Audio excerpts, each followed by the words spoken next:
Audi benigne conditor, nostras preces cum La parole qui donne la vie éternelle, l'agonie et la capture de Jésus. Maintenant, séparons-nous. Moi, je monte là-haut pour prier.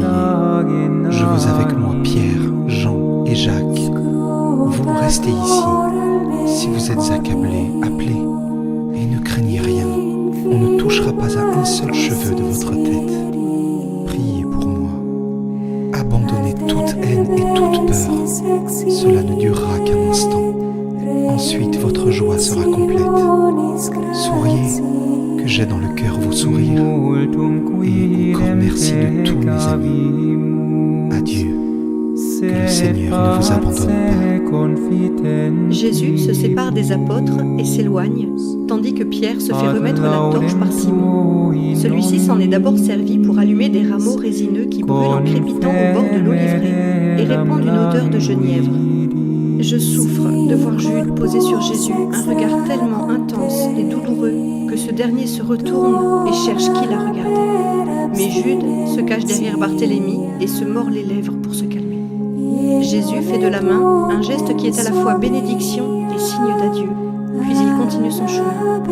La lune, maintenant très haute, entoure de sa lumière sa haute silhouette et la fait paraître plus grande, en la spiritualisant, en rendant plus clair son vêtement rouge et plus pâle l'or de ses cheveux. Pierre, tenant la torche, et les deux fils de Zébédée hâtent le pas derrière lui. Ils continuent jusqu'à ce qu'ils atteignent le bord du premier escarpement de l'amphithéâtre naturel de l'Oliveraie. Il a pour entrée la petite place irrégulière et pour gradin les différents apics qui montent par échelons d'oliviers sur la colline. Puis Jésus leur dit : Arrêtez-vous et attendez-moi ici pendant que je prie. Mais ne dormez pas. Je pourrais avoir besoin de vous. Je vous le demande instamment. Priez. Votre maître est vraiment très accablé. Il l'est visiblement. Il paraît chargé d'un lourd fardeau. Où est désormais le beau Jésus viril et fort qui s'adressait aux foules de sa chaude voix sonore, le regard dominateur, avec un sourire paisible ? On le sent déjà saisi d'angoisse. C'est à croire qu'il a couru ou pleuré. Sa voix, hélas, infiniment triste. Pierre répond au nom de tous. « Sois tranquille, maître. Nous veillerons et nous prierons. Tu n'as qu'à nous appeler et nous viendrons. » Jésus les quitte, tandis que les trois hommes se penchent pour ramasser des feuilles et des branches afin de faire un feu qui serve à les tenir éveillés et à combattre la rosée qui commence à descendre abondamment. Ils marchent en leur tournant le dos, de l'Occident vers l'Orient, donc face à la lumière de la lune. Je vois qu'une grande douleur dilate encore davantage son œil. C'est peut-être un bistre de lassitude qui l'élargit, ou l'ombre de l'arcade sourcilière, je ne sais pas. Je sais qu'il a les yeux plus ouverts et plus enfoncés. Il monte, tête penchée. De temps en temps, il la relève en soupirant comme s'il se fatiguait et haletait, et il jette un bref regard en direction de l'oliveraie paisible. Après quelques mètres de montée, il tourne autour d'une éminence qui se trouve ainsi entre lui et les trois hommes qu'il a laissés plus bas. L'escarpement, qui au début ne monte que de quelques décimètres, ne cesse de s'élever, et il a bientôt atteint plus de 2 mètres, de sorte qu'il met Jésus complètement à l'abri de tout regard indiscret ou ami. Jésus continue jusqu'à un gros rocher qui, à un certain endroit, barre le petit sentier. Il a peut-être été mis là pour soutenir la côte. Celle-ci, en effet, descend plus rapidement jusqu'à un espace désolé qui précède les murs, au-delà desquels est située Jérusalem, tandis que vers le haut, elle continue à monter par d'autres escarpements couverts d'oliviers. Juste au-dessus du gros rocher se penche un olivier tout noueux et tordu. On dirait un étrange point d'interrogation mis par la nature pour poser quelques questions. Sous un vent léger qui passe par vagues successives à travers le feuillage, ses branches, touffues au sommet, apportent une réponse à la question du tronc, en disant tantôt oui quand elle se penche vers la terre, tantôt non en se déplaçant de droite à gauche. Cette brise exhale parfois l'odeur de la terre, parfois l'odeur légèrement amère de l'olivier, parfois encore un parfum mêlé de roses et de muguet dont on se demande d'où il peut bien venir. Au-delà du petit sentier vers le bas, il y a d'autres oliviers. Juste au-dessous du rocher, l'un d'eux, frappé par la foudre mais ayant survécu, est découpé je ne sais comment. L'arbre primitif se divise en 2 troncs qui se dressent comme les 2 branches d'un grand V moulé. et leurs 2 frondaisons se présentent d'un côté et de l'autre du rocher, comme si elles voulaient en même temps voir et cacher, ou lui faire une base d'un gris argenté tout paisible. C'est là que Jésus s'arrête. Il ne regarde pas la ville étendue en contrebas, toute blanche dans le clair de lune. Au contraire, il lui tourne le dos et prie, les bras ouverts en croix, le visage levé vers le ciel. Je ne vois pas son visage, car il est dans l'ombre. La lune est pour ainsi dire perpendiculaire au-dessus de sa tête, c'est vrai, mais le feuillage épais de l'olivier s'interpose entre lui et la lune, dont les rayons filtrent à peine entre les feuilles, en produisant des taches lumineuses en perpétuel mouvement. Il prie longuement, avec ardeur. De temps en temps, il pousse un soupir et fait entendre quelques paroles plus nettes. Ce n'est pas un psaume, ni le Notre Père. C'est une prière qui monte du jaillissement de son amour et de son besoin. Un vrai discours fait à son Père. Je le comprends par les quelques mots que je saisis. Tu le sais, je suis ton fils. Tout, mais aide-moi. L'heure est venue. Je ne suis plus de la terre. Tout besoin d'aide à ton verbe cesse. Fais que l'homme te satisfasse comme rédempteur, comme la parole t'a été obéissante. Ce que tu veux, c'est pour eux que j'implore pitié. Les sauverai-je? C'est cela que je te demande. Je veux qu'ils soient sauvés du monde, de l'emprise de la chair, du démon. Puis-je te supplier encore? C'est une juste demande, mon Père. Pas pour moi, pour l'homme qui est ta création et qui a voulu transformer en fange jusqu'à son âme. Je jette dans ma douleur et dans mon sang cette boue pour qu'elle redevienne l'incorruptible essence de l'esprit qui t'est agréable. Il est partout. C'est lui le roi ce soir, au palais royal et dans les maisons, parmi les troupes et au temple. La ville en est pleine, et demain, ce sera un enfer. Jésus se retourne, s'appuie au rocher et croise les bras. Il contemple Jérusalem. Son visage devient de plus en plus triste. Il murmure. Elle paraît de neige, et elle n'est que péché. Là aussi, combien j'en ai guéri? Que de fois j'ai parlé? Où sont ceux qui me paraissaient fidèles? Jésus penche la tête et regarde fixement le terrain couvert d'une herbe courte que la rosée rend brillante. Mais bien qu'il ait la tête inclinée, je comprends qu'il pleure car des gouttes brillent en tombant sur le sol. Puis il lève la tête, desserre ses bras, les joint en les tenant au-dessus de sa tête et en les agitant ainsi unis. Puis il se met en route. Il revient vers les 3 apôtres assis autour de leur feu de branchage. Il les trouve à moitié endormis. Les bras croisés sur la poitrine, la tête tombante, Pierre est adossé à un tronc, dans le premier brouillard d'un sommeil profond. Jacques est assis, avec son frère, sur une grosse racine qui affleure et sur laquelle ils ont étendu leur manteau pour moins en sentir les aspérités, mais bien qu'ils soient moins à l'aise que Pierre, eux aussi somnolent. Jacques a abandonné sa tête sur l'épaule de Jean, qui a penché la sienne sur celle de son frère, comme si un demi-sommeil les avait immobilisés dans cette pause. Vous dormez? Vous n'avez pas su veiller une seule heure? J'ai tant besoin de votre réconfort et de vos prières. Les 3 hommes sursautent, confus. Ils se frottent les yeux, ils murmurent une excuse, accusant la digestion pénible d'être la première cause de leur sommeil. C'est le vin, la nourriture. Mais maintenant cela passe. Cela n'a été qu'un moment. Nous ne désirions pas parler, et cela nous a endormis. Mais désormais, nous allons prier à haute voix, et cela ne nous arrivera plus. Oui, priez et veillez. Pour vous aussi, car vous en avez besoin. Oui, maître, nous allons t'obéir. Jésus repart. La lune lui frappe le visage si fort que sa clarté d'argent fait pâlir son vêtement rouge comme si elle le couvrait d'une poussière blanche et lumineuse. Je vois dans cette clarté son visage découragé, affligé, vieilli. Le regard est toujours dilaté, mais paraît embué de larmes. La bouche a un pli de lassitude. Il revient à son rocher plus lentement et tout penché. Il s'y agenouille en appuyant les bras au rocher qui n'est pas lisse. À mi-hauteur, il a une sorte de sein, comme si on l'avait travaillé exprès. Sur ce sein de dimension réduite, il a poussé une petite plante qui ressemble à ces fleurs en forme de petits lys que j'ai déjà vues en Italie à des endroits rocheux. Les feuilles sont rondes mais dentelées sur les bords et charnues, et les fleurs ont des tiges très grêles. On dirait de petits flocons de neige qui saupoudrent la grisaille du rocher et les feuilles vert foncé. Jésus appuie les mains près d'elle et pose la tête sur ses mains jointes pour prier, de sorte que les fleurs lui frôlent la joue. Après un moment, il sent la fraîcheur des petites corolles et il lève la tête. Il les regarde, les caresse, leur parle. Vous êtes purs, vous me réconfortez. Dans la petite grotte de maman, il y avait aussi de ces fleurs. Et elle les aimait car elle racontait. Quand j'étais petite, mon père me disait « Tu es un tout petit lys plein de rosée céleste. » Maman, oh maman. Il éclate en sanglots. Retombé un peu sur ses talons, la tête posée sur ses mains jointes, je le vois et je l'entends pleurer, tandis que ses mains serrent ses doigts et se tourmentent l'une l'autre.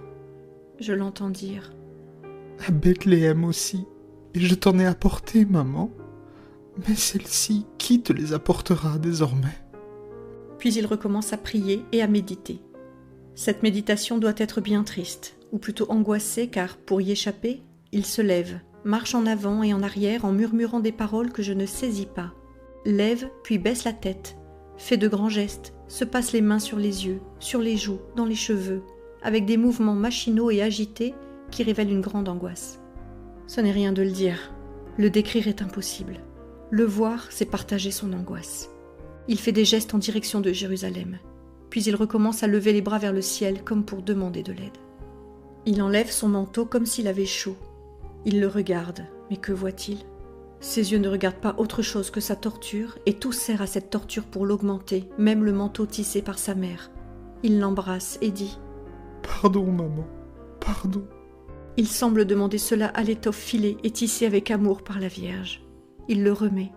Il est pris par un tourment. Il veut prier pour le surmonter, mais avec la prière reviennent les souvenirs, les appréhensions, les doutes, les regrets. C'est toute une avalanche de noms, de villes, de personnes, de faits. Je ne puis le suivre car il est rapide et irrégulier. C'est toute sa vie évangélique qui défile devant lui et le ramène à Judas, le traître. Son angoisse est si oppressante que pour la vaincre, il crie le nom de Pierre et de Jean. Il dit « Ils vont venir, ils sont bien fidèles, eux. » Mais eux ne viennent pas. Il appelle de nouveau, l'air terrorisé comme s'il voyait je ne sais quoi. Il s'enfuit à grands pas vers l'endroit où se trouvent Pierre et les deux frères. Et il les trouve plus commodément et plus pesamment endormis autour de quelques braises prêtes à s'éteindre, qui ne produisent plus qu'une petite lueur rouge dans la cendre grise. « Pierre, je vous ai appelé à 3 reprises. Que faites-vous donc ? Vous dormez encore ? Vous ne sentez pas à quel point je souffre ? Priez, qu'aucun de vous ne se laisse dominer par la chair. Si l'esprit est prompt, la chair est faible. Aidez-moi. » Les 3 hommes s'éveillent lentement. Quand enfin ils y arrivent, ils s'excusent, les yeux ébahis. Ils commencent par s'asseoir, puis ils se mettent debout. Pierre murmure. « Mais enfin, ça nous est jamais arrivé. Ce doit vraiment être ce vin. Il était fort. Et aussi ce froid. Nous nous sommes habillés pour ne pas le sentir. Donc nous n'avons plus vu le feu, nous n'avons plus eu froid, et le sommeil est venu. Tu dis nous avoir appelés ? Je n'avais pourtant pas l'impression de dormir si profondément. Allons, Jean, cherchons des branches, ruons-nous. Cela va passer. Sois tranquille, maître. Dorénavant, nous resterons debout. » Il jette une poignée de feuilles sèches sur la braise et souffle pour ranimer la flamme. Il l'alimente avec les rameaux fournis par Jean, pendant que Jacques apporte une grosse branche de genévrier ou d'une plante du même genre qu'il a coupée dans un buisson peu éloigné. Il la pose par-dessus le reste. Une flamme vive s'élève joyeusement, éclairant le pauvre visage de Jésus, un visage d'une tristesse telle qu'on ne peut le regarder sans pleurer. Toute lumière a disparu de ce visage, d'une lassitude extrême. Il dit « J'éprouve une angoisse mortelle. Oui, mon âme est triste à en mourir. Mes amis, mes amis, mes amis. » Il n'a pas besoin de le dire, il suffit de le regarder. Il a l'air d'un agonisant, dans l'abandon le plus angoissé et le plus désolé. Chacune de ses paroles paraît être un sanglot. Mais les 3 hommes sont trop appesantis par le sommeil. Ils semblent presque ivres tant ils marchent en titubant, les yeux mi-clos. Jésus les regarde. Il ne leur fait aucun reproche qui puisse les humilier. Il secoue la tête, soupire et retourne là où il était. Il reprend sa prière, debout, les bras en croix, puis à genoux comme avant, le visage penché sur les petites fleurs. Il réfléchit. Il se tait. Puis il se met à gémir et à sangloter fortement, presque prosterné, tant il s'est appuyé sur ses talons. Il appelle le Père avec toujours plus d'angoisse. « Ah, Cette coupe est trop amère. Je ne peux pas. Je ne peux pas. C'est au-dessus de mes forces. J'ai pu tout faire, mais pas cela. Père, éloigne-la de ton fils. Pitié pour moi. Qu'ai-je fait pour la mériter ? Puis il se reprend et dit : Cependant, Père, n'écoute pas ma voix si ce qu'elle te demande est contraire à ta volonté. Ne te souviens pas que je suis ton fils, mais seulement ton serviteur. Que ta volonté soit faite, et non la mienne. Après être resté ainsi quelque temps, il pousse un cri étouffé, et lève un visage bouleversé, un instant à peine, avant de tomber sur le sol, le visage réellement contre terre, et il reste ainsi. Il n'est plus qu'une loque d'homme sur qui pèse tout le péché du monde, sur qui s'abat toute la justice du Père, sur qui descendent les ténèbres, la cendre, le fiel, cette redoutable, absolument redoutable misère qu'est l'abandon de Dieu, pendant que Satan nous torture. Quand il devient impossible de sentir qu'un lien nous relie à Dieu, c'est l'asphyxie de l'âme. C'est être enseveli vivant dans cette prison qu'est le monde, c'est être enchaîné, bâillonné, lapidé par nos propres prières qui retombent sur nous, hérissées de pointes et brûlantes de feu. C'est se heurter contre un ciel fermé où ne pénètre pas la voix et les regards de notre angoisse. C'est être orphelin de Dieu. C'est la folie, l'agonie, le doute de s'être jusqu'alors trompé. C'est la conviction d'être chassé par Dieu, d'être damné. C'est l'enfer. Ah, je le sais, et je ne puis voir la douleur de mon Christ et savoir qu'elle est 1 million de fois plus atroce que celle qui m'a consumé l'an passé et qui, quand elle me revient à l'esprit, me bouleverse encore. Jésus gémit, au milieu des râles et des soupirs d'une véritable agonie. Rien. Va-t'en. La volonté du Père est elle seule. Ta volonté, Père, la tienne, non pas la mienne. C'est inutile. Je n'ai qu'un Seigneur, le Dieu très saint. Une loi, l'obéissance. Un amour, la rédemption. Non, je n'ai plus de mère. Je n'ai plus de vie. Je n'ai plus de divinité. Je n'ai plus de mission. C'est en vain que tu me tentes, démon, en invoquant ma mère, ma vie, ma divinité, ma mission. J'ai pour mère l'humanité que j'aime jusqu'à mourir pour elle. La vie, je la rends à celui qui me l'a donnée et me la reprend, au Maître suprême de tout vivant. La divinité, je l'affirme en montrant qu'elle est capable de cette expiation. La mission, je l'accomplis par ma mort. Je n'ai plus rien, excepté faire la volonté du Seigneur mon Dieu. Va-t'en, Satan. Je l'ai dit 2 fois, et je le répète. Père, si cela est possible que cette coupe s'éloigne de moi, pourtant que ta volonté soit faite, et non la mienne. Va-t'en, Satan. C'est à Dieu que j'appartiens. Puis il ne parle plus que pour dire entre ses halètements : Mon Dieu, mon Dieu, mon Dieu. Il l'appelle à chaque battement de son cœur, dont on pourrait croire que le sang déborde. L'étoffe tendue sur les épaules s'en imbibe et s'assombrit malgré le grand clair de lune qui l'enveloppe tout entier. Voilà soudain qu'une vive clarté se forme au-dessus de sa tête, à environ 1 mètre de lui, si vive que même le prostré la voit filtrer à travers les ondulations de ses cheveux, déjà alourdis par le sang, et malgré le voile dont il se couvre les yeux. Il lève la tête. La lune éclaire son pauvre visage, et une lumière angélique resplendit, semblable au diamant blanc azur de l'étoile Vénus. La vue du sang qui transsude des pores laisse deviner l'horreur de l'agonie de Jésus. Ses cils, ses cheveux, sa moustache, sa barbe en sont couverts. Le sang coule des tempes, le sang sort des veines du cou, les mains dégouttent du sang. Il tend les mains vers la lumière angélique, et quand ses larges manches glissent vers les coudes, je vois que les avant-bras du Christ suent du sang. Sur sa face, seules les larmes tracent 2 lignes nettes sur le masque rouge. Il enlève de nouveau son manteau et s'essuie les mains, le visage, le cou, les avant-bras. Mais la sueur continue. Il presse plusieurs fois l'étoffe sur son visage en la serrant entre ses mains. Chaque fois qu'elle change de place, apparaissent nettement sur l'étoffe rouge foncé les empreintes qui, humides comme elles le sont, semblent être noires.